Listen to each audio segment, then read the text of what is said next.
ఓం నమః శివాయ. ఓం నమో నారాయణాయ. నరదృష్టి నివారణ, కర్మ నివారణ, సకల సంచిత కర్మ, ప్రారబ్ధ కర్మ, ఆగమిక కర్మ, దగ్ధ నివారణ, తులాభార కాల భైరవాయ నమో నమః. ఓం దిగంబరాయ విద్మహే తంత్రక్షేత్రాయ ధీమహి తన్నో సంహారకాల భైరవ ప్రచోదయాత్. ఓం శ్రీ మహాలక్ష్మీదేవ్యై నమోస్తుతే. ఓం గణానాం త్వా గణపతిగుం అవామహే కవిం కవీనాపవస్త్రవస్తవం జ్యేష్ఠరాజం బ్రహ్మణస్వత ఆన శృణ్వన్నోతిభిస్సీదసాదనగుం. శ్రీ మహాగణాధిపతయే నమః. హరి ఓం. 1వ తారీఖు 9వ నెల 2024 నుండి 15/9/2024 వరకు పుట్టినటువంటి వారందరూ కూడా ముందస్తుగా జన్మదిన శుభాకాంక్షలు. గతంలో వివాహం అయినటువంటి వారికి వివాహ వార్షికోత్సవ శుభాకాంక్షలు. 1/9 నుండి 15/9 వరకు ద్వాదశ రాశుల్లో గ్రహ గమనాల్ని ఒకసారి వీక్షింపచేద్దాం. వృషభ రాశిలో దేవగురు బృహస్పతి శత్రుస్థానంలో సంచార స్థితి.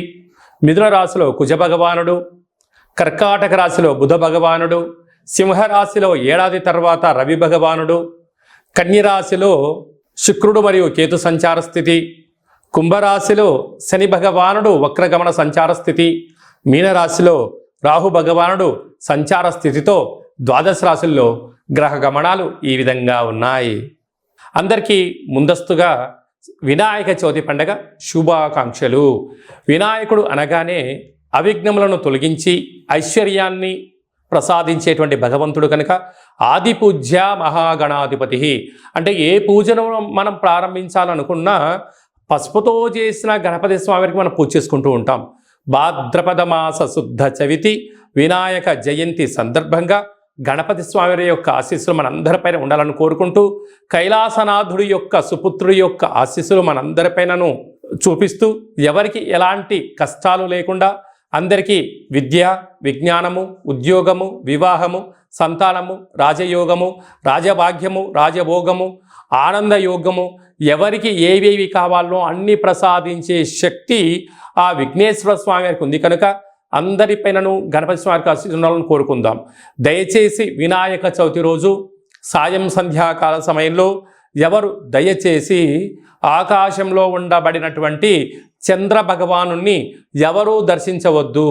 కారణం ఏమిటనగా మన కృష్ణ పరమాత్ముడు పాలలో గ్లాసులో చంద్ర భగవానుడు యొక్క దర్శనమైనందుకు ఆ సంవత్సరాంతము అనేక రకాలుగా చెయ్యనటువంటి నిందలను పడి అనేక రకాలుగా ఇబ్బందులకు గురయ్యాడు అని చెప్పి మనకు అనేక రకాల పురాణాలు చెప్తూ ఉన్నాయి. కనుక దయచేసి మనం ఎవరము కూడా చూడకుండా ఉండే ప్రయత్నం చేయండి. పరిస్థితుల ప్రభావం చేతనో ఏదో పరిస్థితుల ప్రభావం చూసినట్లయితే దగ్గరగా ఉండబడినటువంటి గణేశ స్వామివారి యొక్క మండపం దగ్గరికి వెళ్ళి ఆ అక్షంతలు వేసుకొని స్వామివారికి మనసారా దండం పెట్టుకోగలిగినట్లయితే ఆ యొక్క చంద్ర దర్శన దోషం తొలగిపోతుందని చెప్పి గమనించగలగాలి. వీలైనంత వరకు కలుషితము కానటువంటి, అంటే రసాయనిక రంగులతో తయారు చేసినటువంటి వినాయకుడిని కాకుండా ఆర్గానిక్ సహజ సిద్ధమైన రంగులను ఏర్పాటు చేసినటువంటి గణపతి స్వామిని పూజించుకుందాం. భావి తరాలకి, అంటే రాబోయేటువంటి రోజులలో కలుషితము లేనటువంటి చెరువులను కాపాడుకుందాం. ఎందుకనగా చెరువులో వేయడం వలన నీరు కలుషితం అవ్వడం, అందులో ఉండబడినటువంటి జలరాశులు అంటే చేపలు కానీ, కప్పలు కానీ, అనేక వానపాములు కానీ అవి మరణించకుండా కాపాడుకునే బాధ్యత మన అందరిపైన ఉందని చెప్పి కూడా గమనించగలగాలి. అలాగనే సంపూర్ణంగా మనము ఈ యొక్క గరికను, ఫలాలను, పత్రాలను, పుష్పాలను భక్తితో పూజ చేసుకుందాం. గణపతి స్వామికి ఆశీస్సులు పొందుదాం.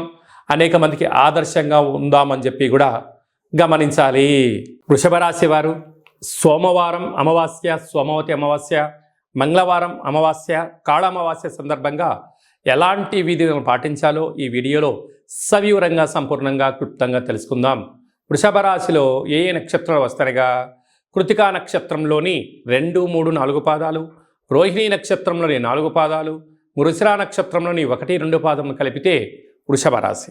చాలామందికి పుట్టినటువంటి కాల సమయంలో డేటా ఆఫ్ బర్త్లో లేనటువంటి కారణం వలన పేరు యొక్క మొదటి అక్షరాన్ని అనుసరిస్తూ రాసిన తెలుసుకునే ప్రయత్నం చేద్దాం. ఈ, ఉ, ఏ, ఓ, వా, వి, ఉ, వే, ఓ అక్షరాల వారందరూ కూడా వృషభ రాశి జాతకులే. వృషభ రాశి యొక్క అధిపతి శుక్ర భగవానుడు కనుక శ్రావణ మాసం, అందులో సోమవారంతో కూడుకున్న అమావాస్య, మఖా నక్షత్రంలో వచ్చినటువంటి అమావాస్య, మంగళవారం పుబ్బా నక్షత్రంతో కూడుకున్నటువంటి అమావాస్య, పుబ్బా నక్షత్రాధిపతి శుక్ర భగవానుడు, వృషభ రాశి యొక్క అధిపతి కూడా శుక్ర భగవానుడే కనుక రాశిలోనే దేవగురు బృహస్పతి శత్రుస్థానంలో సంచారం చేస్తున్నారు కనుక వృషభ రాశి వారు తప్పకుండా ఈ సోమవతి అమావాస్య, ఈ కాళ అమావాస్య రోజున ఇంట్లో వీలైనంత వరకు శుద్ధి పెట్టుకొని, అంటే ఇంటి నల్ల మంచి మహాలక్ష్మి ఇంటి నల్ల శుద్ధి పెట్టుకొని ఇంటికి మామిడాకులు కొబ్బరాకులు ఏర్పాటు చేసుకొని ఒక ఎర్రటి గుమ్మడికాయను సగభాగాన్ని కట్ చేసి పూజా మందిరంలో కానీ లేకుంటే ఇంటి మధ్యలో కానీ ఒక మూలకు కానీ ఒక అష్టదళ పద్మాన్ని ముగ్గును వేసి ఒక దోషుడు ఉప్పును పోసి ఈ గుమ్మడికాయను సగభాగాన్ని కట్ చేసి అందులో పీచు పదార్థం తీసేసి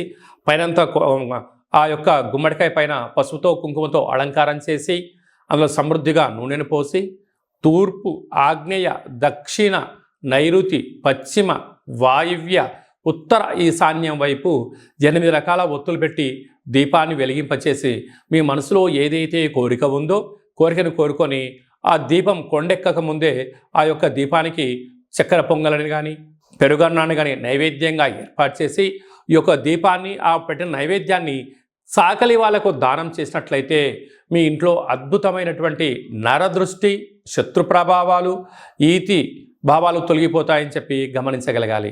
కనుక వీలైనంత వరకు మీ జన్మ నక్షత్రం రోజున పూర్ణిమ, అమావాస్య తిథిన వాగ్వివాదాలకు దూరంగా ఉండండి. వీలైనంతలో మౌనం, ధ్యానం, ఆధ్యాత్మికత, యోగా ఆసనాలు వేయగలిగినట్లయితే ప్రశాంతత ద్వారా ఆనంద యోగం మీ సొంతమవుతుంది. అలాగనే 2వ స్థానంలో కుజుడు ఉండడం వలన, కుజదోష ప్రభావం కావడం వలన దయచేసి ఎవరికి డబ్బులు ఇవ్వద్దు, డబ్బులు తెచ్చుకోవద్దు, రెండింటితో ఇబ్బంది అని చెప్పి గమనించగలగాలి. అర్ధాష్టమ రవి కనుక అనారోగ్యాలు పొంచి ఉన్నాయి, ప్రమాదాలు పొంచి ఉన్నాయి. తస్మాత్ జాగ్రత్త. లాభస్థానంలో రాహు ఉన్నాడు. కష్టపడి పనిచేయడము వృషభ రాశి వంతు. ధనాన్ని 3వ వ్యక్తులు తీసుకెళ్లడం వీరి యొక్క పరిస్థితి ఉంటుంది. కనుక సమయం, ధనం, అదృష్టం అనేది ఎప్పుడు రాదు. వచ్చినప్పుడే జాగ్రత్తగా భద్రపరుచుకోగలిగితే వృషభ రాశి వారంతా అదృష్టవంతులు ఎవరు లేరు అని చెప్పి గమనించగలగాలి. వ్యవసాయ సోదరీమణులు, గృహ భవన నిర్మాణ కార్యక్రమం చేసేవారు, సాఫ్ట్వేర్, హార్డ్వేర్ ఉద్యోగస్తులు, హోటల్ వ్యాపారస్తులు, మార్కెటింగ్ రంగము, వస్త్ర వ్యాపారాలు, అలాగనే స్వర్ణకారిత వ్యాపార కార్యక్రమాలు చేసేటువంటి వారికి ఓపిక, పట్టుదల ద్వారా నరదృష్టిని తొలగించుకోగలిగితే అదృష్టం వృషభ రాశి సొంతం అని చెప్పి గమనించాలి. 2/9/2024 మనకు సోమవారం అమావాస్య, శ్రావణమాస అమావాస్య, అందులో మఖా నక్షత్రంతో కూడుకున్న అమావాస్య రావడం వలన సోమవతి అమావాస్య అంటారు. ఆ అమావాస్య సోమవారం అంతా సంపూర్ణంగా ఉంటూ 3వ తారీఖు ఉదయం 9 గంటల వరకు కూడా ఉంది కనుకనే మనకు మంగళవారం కూడా అమావాస్యగా పరిగణించగలగాలి. కనుక శ్రావణమాస అమావాస్య సందర్భంగా కాళ అమావాస్యగా మనము గమనించగలగాలి. వీలైనంత వరకు ఇంటిలో శుద్ధి పెట్టుకోవడం, మన జన్మ నక్షత్రం, మన జన్మతిథి, జన్మరోజు ఆ రోజు వచ్చినట్లయితే వీలైనంత వరకు నీటిలో ప్రయాణం చేయకపోవడం, వాయు ప్రయాణాలు చేయకపోవడం, విశేషమైన గొడవలకు దూరంగా ఉండడం, మౌనంగా ఉండే ప్రయత్నం చేయగలిగినట్లయితే మనకు దుష్టగ్రహాల యొక్క దోషం తగ్గుతుందని చెప్పి గమనించగలగాలి. వీలైతే కాలాన్ని శాసింపజేసే శక్తి కాళభైరవ స్వామి వారికి ఉంటుంది కనుక మనమందరము కూడా కాళభైరవ స్వామి యొక్క స్మరణ, ధ్యానము, కూష్మాండ దీపము, కాళభైరవ స్వామికి సౌభాగ్య ముడుపు కట్టుకొని హోమ కార్యక్రమంలో పాల్గొన్నట్లయితే మనకు అమావాస్య ఛాయలు, సోమవతి అమావాస్య ఛాయలు దోషం తొలగిపోతుందని చెప్పి కూడా గమనించగలగాలి. వీలైతే మీరు ఇంట్లో చేసుకోండి. కుదరకపోతే ఈ కింది నెంబరు సంప్రదించినట్లయితే మన యొక్క దేవాలయంలో అమావాస్యకు విశేషమైనటువంటి కాళభైరవ కాళ అమావాస్యకు సంబంధించినటువంటి హోమ కార్యక్రమాలు జరుగుతాయి కనుక మీకు వాట్సాప్ కాల్ ద్వారా ప్రత్యక్ష ప్రసారాన్ని కూడా చూపించడం జరుగుతుందని చెప్పి గమనించగలగాలి. అలాగనే మనకు 7వ తారీఖున వినాయక చవితి పండగ కనుక మనమందరము కూడా ఆది పూజ్య మహాగణపతి స్వామి వారి యొక్క పూజా కార్యక్రమాలని యథాశక్తిగా మనకు ఎంత శక్తి కలిగితే అంత శక్తిగా స్వామివారిని పూజ చేసుకుందాం. కలుషితం లేనటువంటి, రంగులు లేనటువంటి, రసాయనం లేనటువంటి వినాయక స్వామిని పూజిద్దాం. స్వామివారికి అటుకులు, బెల్లము, ఉండ్రాళ్ళు, లడ్డూ నైవేద్యాన్ని ఏర్పాటు చేసుకుందాం. స్వామివారి యొక్క ఆశీస్సుల కోసం మనం అన్ని విధాల మానవ ప్రయత్నం చేద్దాం. దయచేసి చంద్ర భగవానుణ్ణి దర్శించవద్దు అని చెప్పి మీరు గుర్తు పెట్టుకోలేదు. అలా విధి లేని పరిస్థితిలో దర్శించినట్లయితే ఈ కింది నెంబర్ సంప్రదించి మీ గోత్రనామాలు పంపించినట్లయితే ఆ యొక్క దోష నివారణకు మన యొక్క దేవాలయంలో ప్రత్యేకంగా పూజ చేయించి మీకు గరిక, అక్షంతలు, కంకణాన్ని పంపించడం జరుగుతుంది. కనుక దయచేసి 100కు 100% ఎవరు చూడవద్దు. తెలియని పరిస్థితిలో చూసినట్లయితే ఈ కింది నెంబర్ సంప్రదించండి. మీకు మంచి సలహా సూచన ఇచ్చి అష్ట కష్టాలకు మనము కేంద్ర బిందువు కాకుండా అష్ట ఐశ్వర్యం స్వాగతం పలకడానికి ఏమేం కావాలో సలహాలు సూచనలు ఇవ్వడం జరుగుతుందని చెప్పి గమనించాలి. అలాగనే మనకు 11వ తారీఖు భాద్రపద మాస శుద్ధ అష్టమి బుధవారము, జ్యేష్ఠ నక్షత్ర సందర్భము. ఇది చాలా ఒక 18 సంవత్సరాలకు ఒకసారిగా వచ్చేటువంటి బుధవారము, జ్యేష్ఠ నక్షత్రము, అందులో అష్టమి తిథి రావడము. అంటే వినాయకుడికి ఇష్టమైన రోజు బుధవారము, బుధుడి యొక్క నక్షత్రము జ్యేష్ఠ నక్షత్రము, అందులో అష్టమి తిథి రావడం అనేది చాలా అరుదుగా వస్తుంటుంది. కనుక మనం అందరము కూడా తంత్ర వరసిద్ధి మహాగణపతి స్వామి యొక్క పూజ చేసుకున్నట్లయితే వీలైతే ఎక్కువ మంత్రాన్ని స్మరణ చేసి ఏదైతే మనం కోరుకుంటామో దాన్ని విజయం సాధించడం జరుగుతుందని చెప్పి గమనించగలగాలి. మంత్రాన్ని చెప్తాను, ఒకసారి నోట్ చేసుకోండి. ఓం శ్రీం హ్రీం క్లీం గ్లౌం గం గణపతయే వరవరద సర్వ కార్యం. అంటే మనం ఏదైతే కార్యం అనుకుంటున్నామో ఆ కార్యం పేరు అనుకొని వశమానయ స్వాహ అనేటువంటి మంత్రాన్ని ఒక 27 సార్లు తగ్గకుండా రోజుకు ఒక 108 సార్లు ఈ మంత్రాన్ని ఉచ్చరింప చేయగలిగినట్లయితే మనకు కష్టాలన్నీ తొలగిపోయి ఐశ్వర్యానికి స్వాగతం పలుకుతూ ఆ పని మనకు అనుకూలించేటువంటి విధంగా తంత్ర తాంత్రిక వర కాల విఘ్నేశ్వర స్వామి యొక్క ఆశీస్సులు మనపైన ఉంటాయని చెప్పి కూడా గమనించాలి. ఈ విధంగా మనమందరము కాళభైరవ స్వామి యొక్క ఆశీస్సులు పొందుతాం, విఘ్నేశ్వర స్వామి యొక్క ఆశీస్సులు పొందే మానవ ప్రయత్నం చేద్దాం. ఇంకను ఈ యొక్క భాద్రపద మాసంలో మనం విజయం సాధించగలగాలి అన్నట్లయితే ఒక్కసారి ఈ పాత్రను చూసినట్లయితే ఒక పాత్ర కంచు పాత్ర, కాళభైరవ స్వామికి అక్షయ పాత్ర అని చెప్పి గమనించగలగాలి. ఈ యొక్క అక్షయ పాత్రను మనం ఎలా సద్వినియోగపరచుకోవాలో ఒకసారి చూద్దాం. ఇలా ఒకసారి శబ్దం చేసినట్లయితే ఈ పాత్రలోంచి ఓంకార శబ్దం రావడం జరుగుతుంది.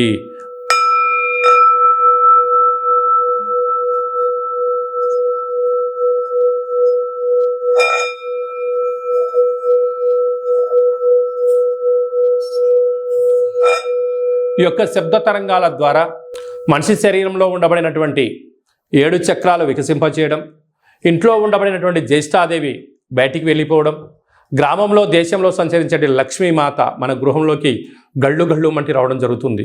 ఈ యొక్క అక్షయపాత్ర, కాళభైరవ స్వామి యొక్క పిరబేడు, డాలరు, కంకణము, కాళభైరవ హోమము, 27 రకాల వస్తువులతో దిష్టి తీయించి మీకు పంపించడం జరుగుతుంది. ఒక్కొక్క నెలలో ఒక్కొక్క కాళభైరవ స్వామి వారు ఉంటారు. ఆ కాళభైరవ స్వామికి ఆశీస్సుల కోసం ప్రతి నెల మీ యొక్క గోత్రనామంతో ఇక్కడ పూజ చేయడం జరుగుతుంటుంది. కనుక మనమందరము కూడా అక్షయ పాత్రను సొంతం చేసుకుందాం, ఐశ్వర్యానికి స్వాగతం పలుకుదాం. అలాగనే మీ వ్యక్తిగత జాతకం తెలుసుకోవాలనుకుంటున్నారా? మీ పేరు, పుట్టినటువంటి తారీఖు, నెల, సంవత్సరం, సమయం రాసి మీరు వాట్సాప్ పంపించగలిగినట్లయితే సంపూర్ణంగా 100 సంవత్సరాల జాతకాన్ని వ్రాసి పంపించి మీరు పుట్టినప్పుడు గ్రహ గమనాలు ఎలా ఉన్నాయి, ప్రస్తుతం ఎలా ఉంటున్నాయి, రాబోయే కాలంలో ఎలా ఉండబోతున్నాయో సవివరంగా సంపూర్ణంగా తెలియజేయడం జరుగుతుంది. అలాగనే చాలామందికి పుట్టినటువంటి కాల సమయంలో డేటా ఆఫ్ బర్త్లు లేనటువంటి కారణం వలన మీ పేరు యొక్క మొదటి అక్షరాన్ని అనుసరిస్తూ రాశిని తెలియచేస్తూ గ్రహ గమనాలను ఎలా ఉన్నాయని తెలియచేస్తూ రమణ శాస్త్రం ద్వారా అనగా గవళ ద్వారా కాళభైరవ ఉపాసన చేత భూత భవిష్యత్ వర్తమానాన్ని తెలియజేయడం జరుగుతుందని చెప్పి గమనించగలగాలి. కనుక ఆసక్తి గల వారందరం కూడా వ్యక్తిగత జాతకాన్ని తెలుసుకుందాం, జాతకంలో ఉండబడిన అడ్డంకులను తొలగించుకుందాం. ఐశ్వర్యానికి స్వాగతం పలికేటువంటి అద్భుతమైన కాళభైరవేశ్వర ఆశీస్సులు పొందుదాం. కనుక వ్యక్తిగత జాతకం తెలుసుకోవాలి అనుకుంటున్న వారందరూ కూడా ఈ కింది నెంబర్ని ఆన్లైన్ ద్వారా కానీ ఆఫ్లైన్ ద్వారా కానీ వాట్సాప్ ద్వారా కానీ సంప్రదించి అపాయింట్మెంట్ తీసుకొని సంప్రదించగలరు. మీ యొక్క జాతకాన్ని సవివరంగా సంపూర్ణంగా తెలియచేస్తూ మన యొక్క దేవాలయంలో కాళభైరవ హోమం జరిగినప్పుడు జాతకం చెంపించుకుంటున్న ప్రతి అందరికీ కూడా ఒక వీడియో కాల్ ద్వారా కాళభైరవ స్వామికి చూపించి ఆశీస్సులు కోసం ప్రయత్నం చేయడం జరుగుతుందని చెప్పి కూడా గమనించగలగాలి. ఇంకనూ విశిష్టత ఏమిటనగా వినాయక చవితి అనగానే అనేక మండపాలలో అలంకరణ, మండపాలు ఏర్పాటు చేసే విధానము వైవిధ్యభరితంగా ఉండడం జరుగుతుంటుంది. అలాగా గణపతి లడ్డు అనేక మందికి రావాలి, అదృష్టం కావాలి అని అనుకుంటూ ఉంటారు చాలామంది కూడా. అలాంటి వారందరూ కూడా గతంలో లడ్డు కొన్న వారందరూ కూడా మన యొక్క దేవాలయంలో మీ పేరు నమోదు చేసుకున్నట్లయితే మీ యొక్క అంటే మన గ్రామము, మన పేరు, మన మండపము, ఏ సంవత్సరం మనం లడ్డు కొన్నాము అనేటువంటిది మీరు వివరాలు పంపించగలిగినట్లయితే గణపతి లడ్డు అనేటువంటి ఒక సర్వే మహోత్సవ కార్యక్రమం చేస్తూ ఉన్నాం. ఈ సంవత్సరం ఎవరైతే లడ్డు కొన్నారో వారందరికీ ఒక వేదికను ఏర్పాటు చేయడం జరుగుతూ ఉంటుంది. అనేక దేశాలలో కూడా లడ్డు వేలంపాట జరుగుతూ ఉంటుంది. అలాంటి వాళ్ళందరినీ ఒక ప్లాట్ఫామ్కి తీసుకొచ్చి ఒక ముఖాముఖి హిందూ ఆధ్యాత్మిక సమ్మేళన కార్యక్రమాన్ని చేయడం జరుగుతుంది. కనుక గత సంవత్సరంలో అంటే గత 20 సంవత్సరాలుగా మీరు ఎక్కడ లడ్డు కొన్నా ఆ సంవత్సరము మీ పేరు గోత్రనామాలు రాసి మాకు వాట్సాప్ పంపించగలిగినట్లయితే ఆ సంవత్సరం లడ్డు కొన్నటువంటి వాళ్ళందరినీ కూడా ఒక వేదికపైకి తీసుకొచ్చి హిందూ ఆధ్యాత్మిక లడ్డు మహోత్సవ సమ్మేళనాన్ని ఏర్పాటు చేస్తున్నాం. కనుక గణేష మండపాల వారు గతంలో లడ్డు కొన్నవారు ఈ కిందను సంప్రదించి మీరు మీ పేరు నమోదు చేసుకోగలిగినట్లయితే మీరు గతంలో లడ్డు కొన్నా ఇప్పుడు లడ్డు కొన్నా ప్రపంచానికి మిమ్మల్ని పరిచయం చేయడమే అంటే ఆన్లైన్లో ఆఫ్లైన్లో మన హిందూ ధర్మాన్ని యొక్క వేదికను బలోపేతం చేస్తూ చెయ్యి కలుపుకొని ముందుకు తీసుకెళ్లే ఒక ప్రయత్నం చేయడం జరుగుతుంది. కనుక మీరందరూ కూడా గణపతి స్వామివారి యొక్క మండపం యొక్క వివరాలు, లడ్డు కొన్న వివరాలను ఈ కింది నెంబర్ని సంప్రదించగలిగినట్లయితే మనమందరము కూడా మిమ్మల్ని అందరి ఆన్లైన్లో 49 విఘ్నేశ్వర లడ్డుకు సంబంధించిన సర్వే కార్యక్రమాలు జరుగుతూ ఉన్నాయి. మనమందరం సర్వేలో పాల్గొందాం. లడ్డు కొన్న వారందరినీ ఒకే చోట చేరుద్దాం. వారి యొక్క సలహాలు సూచనలు తీసుకుందాం. రాబోయే కాలంలో మనందరం కూడా లడ్డు కొని గణపతి స్వామికి ఆశీస్సులు పొందుదాం. అలాగనే మీ అబ్బాయి కానీ అమ్మాయి కానీ ఎంత ప్రయత్నం చేసినా వివాహం అవ్వడం లేదా? మీ అబ్బాయి యొక్క పుట్టినటువంటి కాల సమయంలో గ్రహ గమనాల్లో ఎలాంటి యోగాలు ఉన్నాయి, ఎలాంటి దోషాలు ఉన్నాయో తెలుసుకొని ప్రయత్నం చేసినట్లయితే మంచి సంబంధాలు రావడం జరుగుతుంటుంది. వచ్చేటి వధువు కానీ వరుడు కానీ జాతకంలో గ్రహమైత్రి, జంతుకూటమి, గ్రహకూటమి ఎలా ఉంటుంది, వారికి వివాహ తదనంతరం ఎలాంటి యోగాలు ఉన్నాయి, ఎలాంటి పరిస్థితులు ఉంటున్నాయి కూడా మీకు సవివరంగా తెలియజేయడం జరుగుతుంది. కనుక మనమందరం కూడా జాతకాన్ని తెలుసుకుందాం. కష్టాల కడలకి ఫుల్ స్టాప్ చెప్దాం. ఐశ్వర్యానికి స్వాగతం పలుకుదాం. ఆ కాళభైరవ స్వామి ఆశీస్సులు, విఘ్నేశ్వర స్వామి ఆశీస్సులు పొందుదామని చెప్పి మనవి అందరికీ ఆశీర్వచనం. ఓం శతమానం భవతి శతాయు పురుష సతేంద్రియ ఆయుష్యేవేంద్రియే ప్రతితిష్టతి ధనం ధాన్యం బహుపుత్రలాభం శత సంవత్సరం దీర్ఘమాయు సర్వే జనా సుఖినో భవంతు లోకా సమస్తా సుఖినో భవంతు సర్వం విఘ్నేశ్వరార్పణమస్తు. ఈ వీడియో మీకు నచ్చినట్టయితే లైక్ చేయండి, షేర్ చేయండి, మా ఛానల్ని సబ్స్క్రైబ్ చేసుకోండి. అందరికన్నా ముందుగా మీ వ్యక్తిగత జాతకం మీరు తెలుసుకోవాలనుకుంటున్నారా? అందరికన్నా ముందు మీరు మంచి రోజులు, ఎలాంటి విధులు పాటించాలో తెలుసుకోవాలనుకుంటున్నట్టయితే మా యొక్క ఛానల్ని సబ్స్క్రైబ్ చేసుకున్న తర్వాత గంట సింబల్ ప్రెస్ చేయండి. ఆల్ అనే బటన్ కూడా తెలియచేయండి. ఆధ్యాత్మికమైన ఈ యొక్క కార్యక్రమాన్ని మీరు ఎవరి క్షేమమైతే కోరుకుంటున్నారో వారికి ఈ వీడియోను ఫార్వర్డ్ చేసి భగవంతుడి యొక్క ఆశీస్సులు పొందగలరు.